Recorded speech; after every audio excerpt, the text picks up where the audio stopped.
Barbie Fortesa, hindi jowa si Jameson Blake.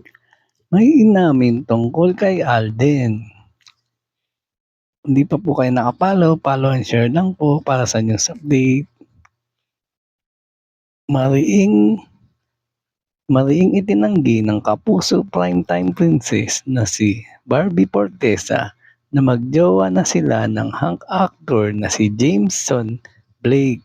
Matagal nang usap-usapan ang chika na nagkakamabutihan na raw sina Barbie at Jameson dahil spotted silang sweet na sweet sa isang fun run.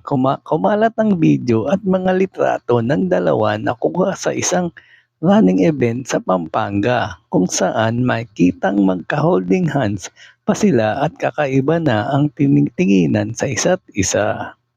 Piling ng mga fans magjowa na sina Barbie at Jameson at naghihintay lamang ng tamang panahon para umamin.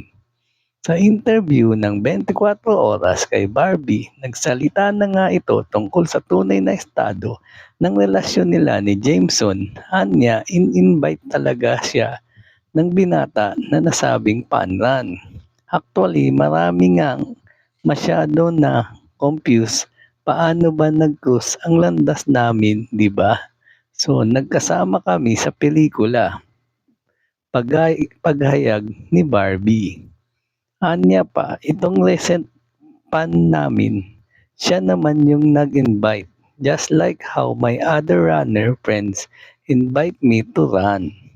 Yun lang talaga yun. And we are not together. Ganito rin ang naging pahayag ni Jameson sa panayam sa kanya ng talent manager at host na si Ogie Diaz. Honestly, we are not together. The reason why nahuli kami holding hands kasi ang daming tao nung nagpapapicture sa kanya. I was just assisting her palabas, ani Jameson. Samantalang inilarawan naman ni Barbie ang Asia's multimedia star na si Alden Richard na isa sa mga constant na nasasabihan niya ng mga personal problem at nahihingan niya ng advice. Inamin din ni Barbie na mas naging close pa sila ngayon ng leading man niyang si David Lee Cauco. I think the care that we have to each other is really genuine. At yan ang totoo. Alright. Thank you for watching po. Follow for more video. Salamat.